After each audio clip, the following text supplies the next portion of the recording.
me présente, Robert Paturel, je suis le fondateur de la méthode boxe de rue.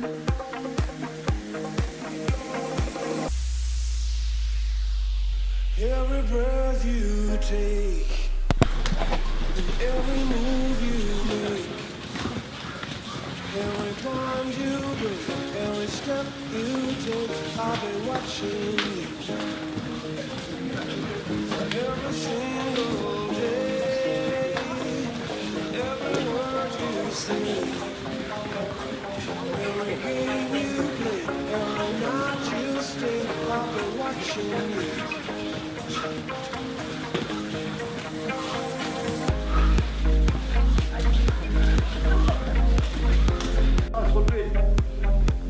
On sait que le sol, c'est pas bon. Dans la rue, c'est pas bon.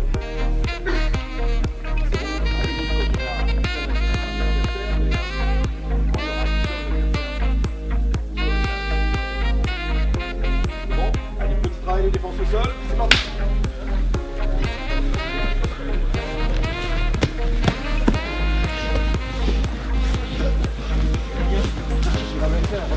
Prends-lui, c'est un cadeau. Vous essayez de rentrer dessus.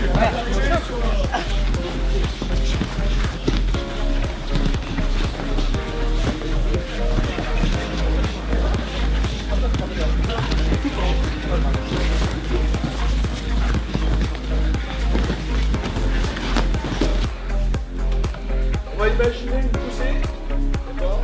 On imagine une poussée violente. Alors, on ne va pas systématiquement partir au sol, placer le sol, les mains, on va partir par terre, vraiment dans le réel, quand on est poussé, on essaye de se retenir. On est quand même en milieu. Alors deux principes. Soit je peux me relever parce qu'il s'est éloigné. Dans ce cas, j'essaie de me relever. Regarde, tout de suite, je suis tendu. Je fais la même chose du tout. Soit j'essaie de me relever. Tout en retrait.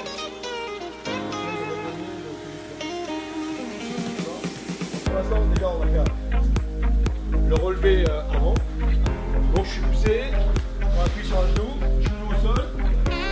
Toujours en position de défense. Là, je vais me relever. J'essaie de me relever avec les mains. Bon. C'est parti. On descend au sol.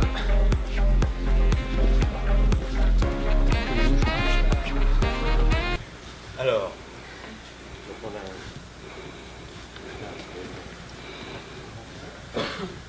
T'as une bonne tête? Ouais. Tu vas pas prendre de coups, t'inquiète pas. Dis-moi. Bien. Première chose, rappelez-vous, déjà la seule chose sur laquelle on a un réel pouvoir, déjà c'est nos émotions. Ne pas essayer de ne pas dysfonctionner par rapport à les situations. Donc tout ça, c'est des choses qu'on va revoir tout à l'heure, mais on a vu ça hier soir pour la plupart. Situation, souvent, quand ça commence à dégénérer, on est envahi par le stress, le domaine de la réflexion est limité, et puis le domaine de ce fameux effet tunnel qui fait qu'on va focaliser sur quelque chose. Plusieurs choses à penser. Déjà, la seule chose que je peux gérer en ce qui concerne le physique, c'est la distance. Automatiquement, je sais moi, en étant combattant, qu'à cette distance, je suis en danger. S'il me met comment c'est si André me met un coup, quel qu'il soit, un coup de poing, un coup de pied, un coup de tête, je sais que si le démarrage vient de lui, s'il ne me donne pas l'information, s'il ne me fait pas à la Depardieu, normalement je le prends. Donc je sais tout ça. À partir de là, je me mets à une distance où ça ne va pas être possible. Et je vais essayer de garder cette distance. Monsieur, je vous entends bien, c'est pas la peine d'avancer. Restez où vous êtes, blablabla. J'estime qu'à partir du moment où il franchit le cap, j'ai toutes les lanternes allumées et je me dis déjà, il va falloir qu'il se passe quelque chose. Donc soit je pars, soit je suis obligé de rester, mais dans ce cas, il va falloir que je préserve ce périmètre de sécurité. D'accord? Donc on ne laisse pas rentrer les gens. Et systématiquement, quand quelqu'un que je ne connais pas s'approche de moi, je vais tout de suite passer dans ce qu'on appelle les gardes déguisés. C'est-à-dire que je vais rentrer ma tête, je vais présenter la partie la plus solide qui est le front. Je vais gérer déjà, je vais me déplacer, je vais essayer de remettre de la distance. Je suis plutôt en appui sur la jambe arrière, ma jambe avant elle est prête à bloquer des coups de pied éventuellement. Et puis, je ne dois pas rester à cette distance rapprochée. Soit je m'éloigne, soit je l'éloigne. Si je dois rester à garder quelque part, je vais l'éloigner vite, mais je vais surtout essayer de retrouver cette distance de sécurité. Okay. En sachant, t'as une coquille, c'est bien. En sachant que, déjà, je vais te mettre une baffe, tu vas la bloquer. D'accord? Mais tu regardes déjà. Voilà. Donc là, il est prêt à ne pas prendre une baffe. Il va la prendre quand même parce que, il a vu. Voilà, c'est bien. Logiquement, tu vas la prendre quand même. Mais tu regardes. Voilà. Logiquement, automatiquement, ça passe. Mais aussi bien si c'est lui qui me fait. Voilà. S'il ne donne pas l'information, j'apprendrai la même chose. Pour le coup de pied génital, ça va être pareil. Il sait qu'il va prendre un coup de pied génital. Il va le prendre quand même parce que la fermeture était trop tard. Okay, parce que si je le donne sans information, c'est pas possible de le bloquer. Donc ça, une fois que vous avez rentré ça dans votre tête, ça sert à deux niveaux. Ça sert au niveau de ne pas le prendre, et ça sert au niveau de le donner. Quand on se retrouve cerné, et qu'on doit sortir d'une situation, on va essayer de donner des coups sans prévenir. Okay. C'est pour ça que le principe général dans ce que j'enseigne, moi, c'est on se met d'abord à l'abri, on ouvre la caisse à outils, et on cherche l'outil qui correspond à la réponse. Okay. Allez, rentrez chez vous, monsieur, ça suffit. Ou alors, je m'en vais. Je ne change pas une équipe qui gagne. Là, regardez, là pour le coup, on va être un peu plus rigide. Il va me redonner les directs. Et regardez, je vais travailler uniquement avec le corps. Mes mains restent en place. Mes mains restent en place. Et regardez, la main qui bloque, elle est toujours en direction de son corps. Je ne bloque jamais en passant ici. Si je bloque en passant ici, il y a des ouvertures. Okay. Donc j'essaye toujours de rester aligné. Par contre, je reprends toujours une petite distance. Toujours au fur et à mesure que je bloque, il y a toujours un petit pas de côté. Et pareil, là, de temps en temps, il va donner un crochet. Je peux partir dedans.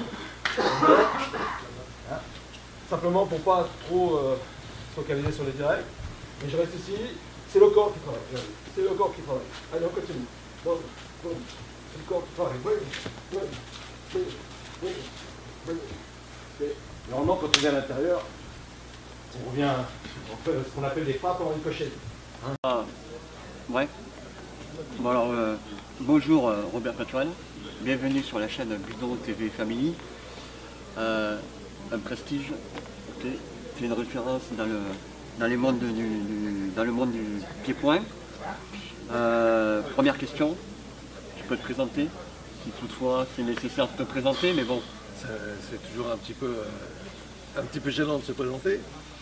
Je m'appelle Robert Paturel, j'ai 65 ans et demi. Et je suis marié, j'ai 6 enfants en tout. Et puis j'enseigne la boxe de rue. Je suis un ancien champion de boxe française, professeur de boxe française, diplômé d'État. Et puis policier en retraite, dont 20 ans dans les unités d'intervention, notamment le RAID et le GIGN. Et puis je me suis toujours intéressé à la partie défense, notamment pour les collègues, mais aussi pour tous les citoyens, notamment les plus faibles, c'est-à-dire les femmes, les enfants et toutes ces choses-là, quoi. Et je passe mon temps sur les routes à enseigner dans différents clubs de sport de combat. De France et de Navarre. De France et de Navarre, et puis du monde, parce que je fais la Chine, j'ai fait Singapour, Canada, Brésil, Gabon. Ça va. Donc pas mal. La deuxième question qui me vient, on voit et on entend tout au sujet de la self-défense aujourd'hui. Pour toi, que doit véhiculer un instructeur de self-défense comme message et son enseignement, quoi?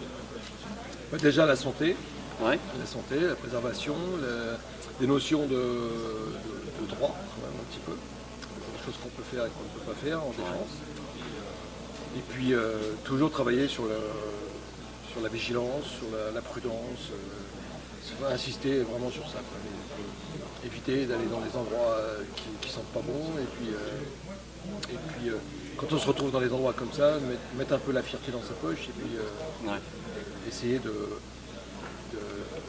toujours je prône l'évitement, moi, toujours. Donc essayer d'éviter les problèmes. Quand ça arrive, on essaie de désamorcer les situations. C'est toujours plus facile d'éviter un problème que d'avoir à gérer après. Donc on essaye d'éviter. On se rend compte que quand on a tout fait déjà pour éviter les problèmes, et ben déjà on se retrouve dans quelque chose qui ressemble à la possibilité d'une légitime défense. Puisqu'on on a déjà tout cloisonné, on a essayé de parler, on a essayé de s'éloigner, on a essayé de partir. Et là, quand tout ça ne marche pas, automatiquement, on rétrécit les possibilités pour l'autre de porter plainte, puisqu'on se retrouve dans une situation où on ne pouvait pas faire autre chose. C'est devenu la nécessité absolue de se défendre. Et on ne doit pas normalement se trouver dans cette situation. Sauf agression caractérisée directement. Mais sur les histoires d'embrouille et tout ça, on ne doit pas en arriver là, quoi. C'est super important pour un instructeur aujourd'hui, puisque tu as offert de la self-défense. Un instructeur, il va dire, écoutez, je vais vous montrer comment faire quand on ne peut pas faire autrement, et qu'on arrive vraiment à la situation où on est obligé de défendre sa vie. Mais normalement, vous ne devez pas arriver là. Il y a tout un tas de choses à faire avant qui vont faire que... Voilà. En fait, quand on parle de boxe de rue, les gens pensent toujours pif paf pouf, c'est de la boxe. Voilà. Mais ils éludent un peu tout ce qu'on voit avant. Tout ce qu'on voit avant, c'est la perception, l'évitement, le placement des mains, la négociation. Et tout ça, c'est la plus grosse partie du problème.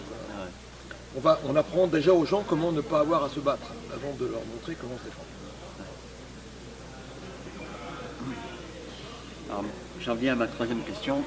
On s'aperçoit de nos jours que pas mal de styles d'arts martiaux et de sport de combat proposent des créneaux de self-défense. À ton avis, pourquoi un tel engouement pour la self-défense? C'est ça qui est... L'actualité. Ouais. L'actualité qui fait qu'on se sent de moins en moins protégés. Les forces de police sont de moins en moins présentes et de moins en moins nombreuses.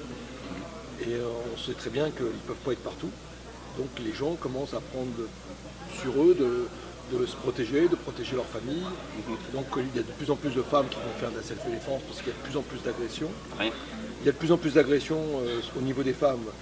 On va encore dire que je fais de l'amalgame, mais c'est quand même une certaine catégorie d'habitants en France qui ne sont pas de souche, qui vont agresser. Je suis désolé, mais si on ressort les statistiques, 95% des agressions sur les femmes viennent de gens qui ne sont pas issus de la France. C'est une constatation, c'est pas du Non. Voilà. De même qu'on dit que le français est redevenu antisémite, c'est pas le français qui est antisémite. C'est ceux qui sont en face qui prônent l'antisémitisme. Donc, et ça, c'est un truc qu'on ne dit jamais aux actualités. On dit toujours que les femmes sont de plus en plus agressées, qu'il y a de plus en plus d'antisémitisme, mais on ne dit pas le fond du problème. On n'appelle pas un chat un chat. Bon, on l'a vu à Marseille notamment, avec malheureusement ce tragique... Et quand toi tu dis...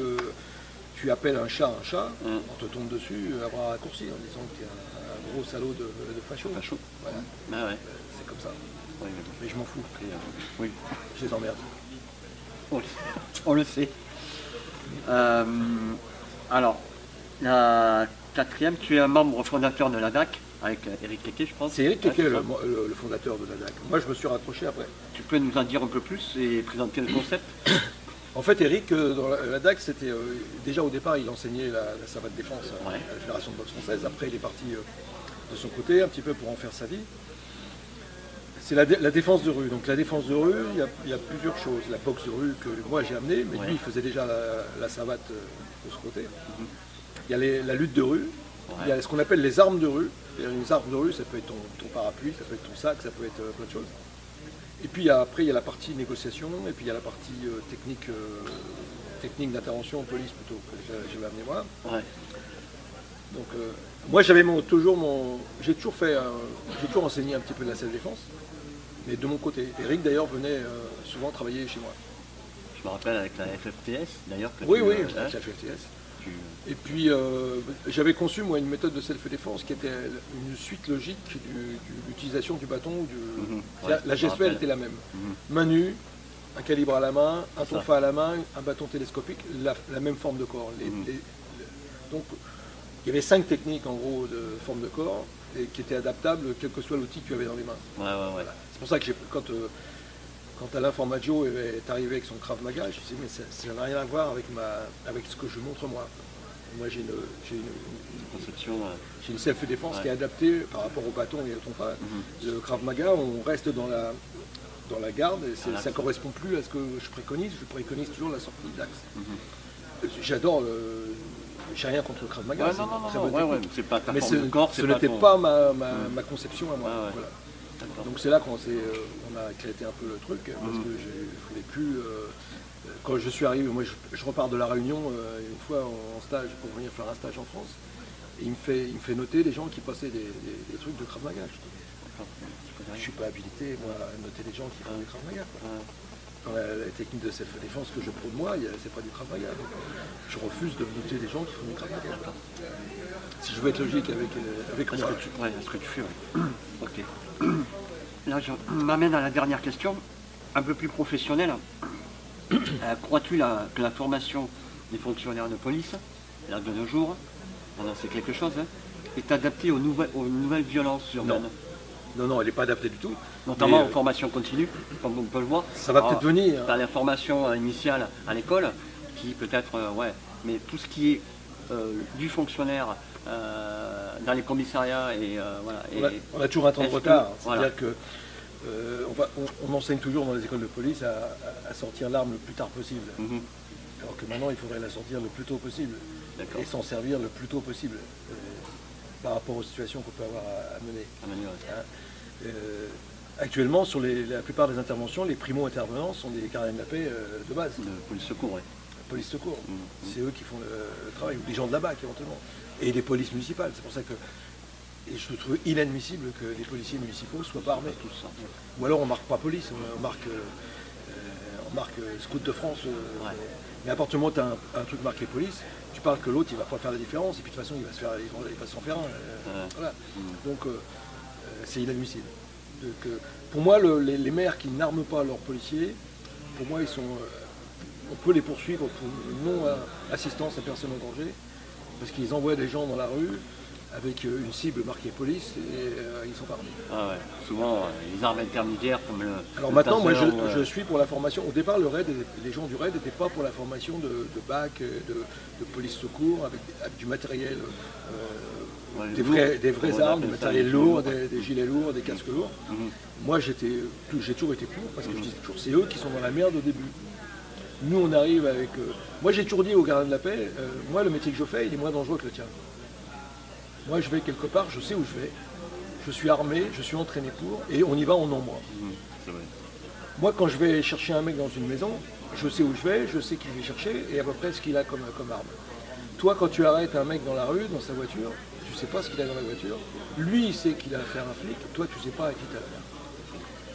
Il est beaucoup plus dangereux de faire son... C'est pour ça que quand les gardiens de la paix, des fois ils me disent votre boulot, machin, je dis tu sais, le boulot que tu fais, il est beaucoup plus dangereux que le mien.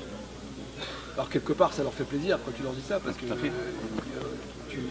tu as une reconnaissance. Et j'ai toujours eu un profond respect moi pour le policier de base, c'est pas péjoratif pour moi. Non, qui est confronté malheureusement aux différents familiaux. Il met les mains dans la merde tout de suite. Et il voit vraiment les basses fosses de la société tout de suite. J'ai fait un peu de police secours la nuit, moi, à Paris. Je sais de quoi je parle. Et tu te rapproches de la misère quand même sociale. J'ai vu des choses, moi, j'ai vu des gamines en perdition, j'ai vu des familles en perdition, j'ai vu des gosses sur des taudis, j'ai vu des trucs inimaginables. Et automatiquement, tu apprends quand même la vie d'une drôle de façon d'entrer.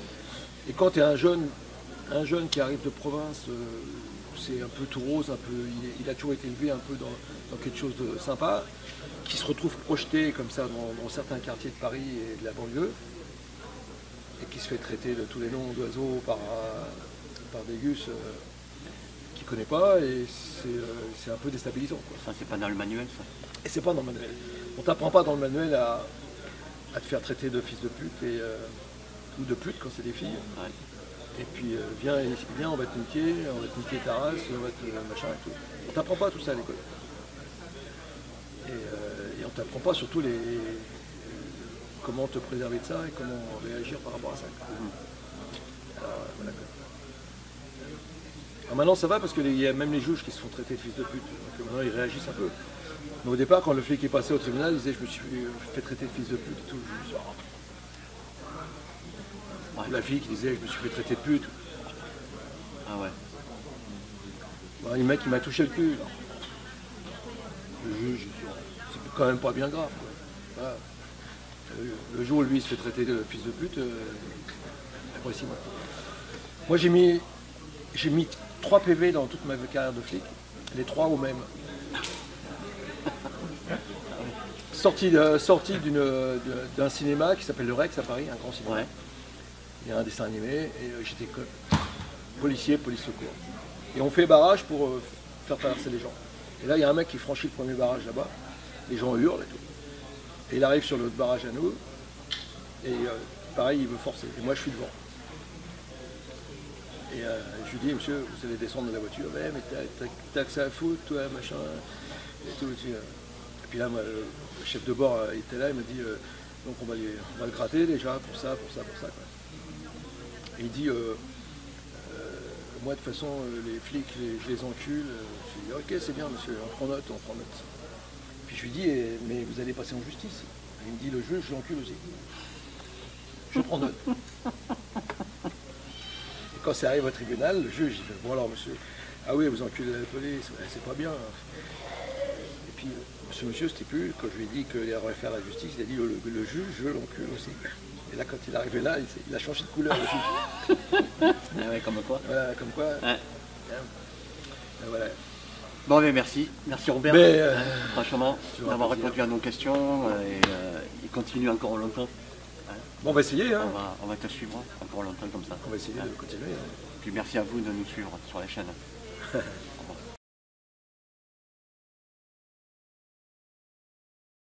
Complètement déconnecté avec du réel. Je vois, il n'y a pas longtemps, je prenais le métro.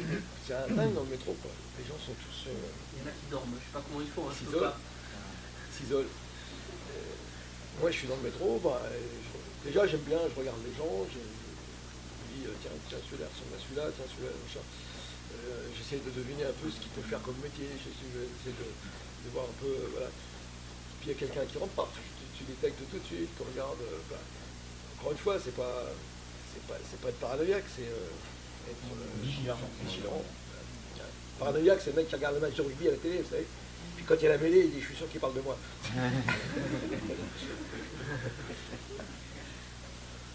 Bien, il n'y a plus de questions. Donc, repartez simplement d'ici en disant, le stress, c'est quelque chose d'important pour moi. C'est un élément de survie. Donc, c'est pas une maladie, le stress. D'accord.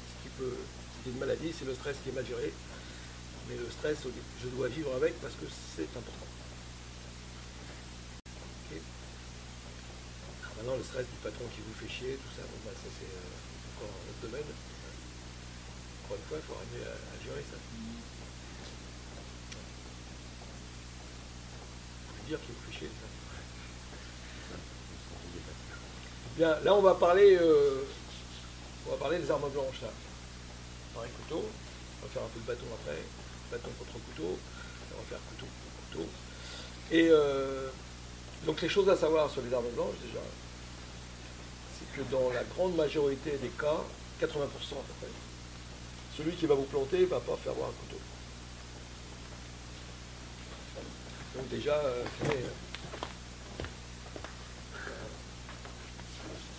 ça n'arrivera pas. Ceci dit, les genres d'attaques qu'on a pu détecter, on revient à Marseille ou d'autres attaques comme ça dans la rue, c'est pas des champions du maniement du couteau. Ça va être un acte violent, ça va être un acte quasiment, des attaques école quasiment. La seule différence, c'est qu'il y aura vraiment de la violence dans l'action et puis il va être quasiment emporté par le coup comme s'il voulait vous couper en deux, quoi. Voilà. Donc, mais encore une fois, il ne va pas montrer le couteau avant, quoi. Donc l'attaque va arriver dans le dos, jusqu'à arriver là, oui. Et puis Elles sont pas mortes tout de suite en plus, les deux filles. J'ai eu le temps de parler avant, quand même. Ça c'est une horreur encore une fois. Et voilà quoi. Donc je suis un petit peu toujours, moi, émotionnellement atteint quand j'entends des choses comme ça, parce que ça me perturbe quand même un peu.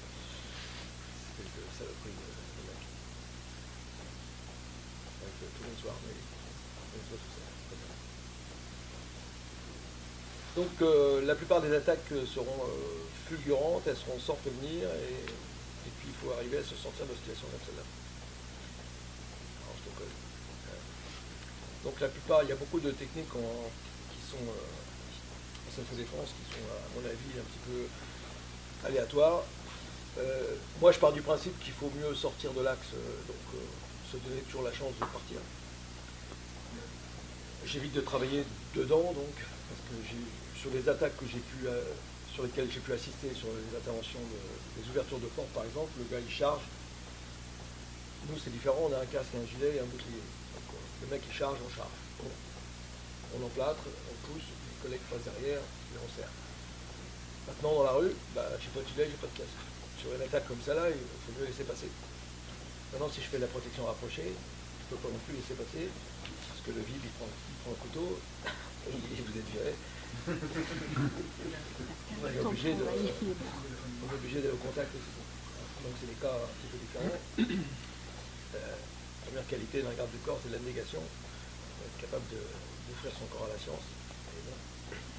Donc la majorité du temps, moi je laisse passer. Maintenant, comme je dis, si je suis surpris, que je suis à distance, ma réaction sera automatiquement des choses qui ressemblent au Krav. Donc je ne suis pas du tout contre le Krav, mais le Krav maintenant il travaille aussi les sorties d'axe. Ils ont évolué depuis le début. Ils évoluent tout le temps d'ailleurs. C'est normal parce qu'ils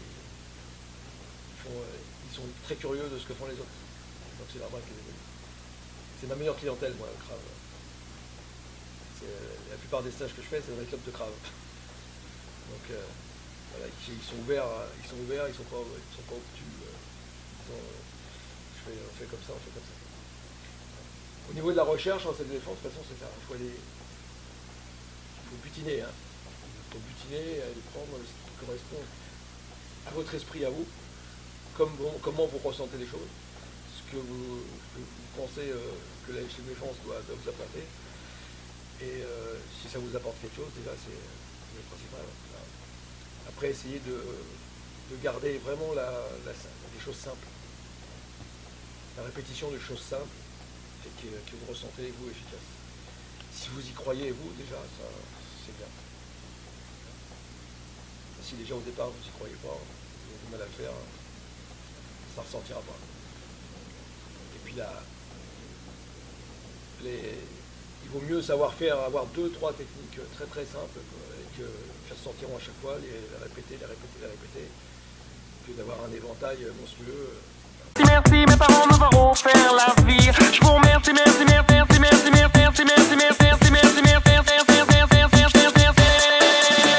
Sha la la la la la la la la la la. Sha la la la la la la la la la la. Sha la la la la la la la la la la.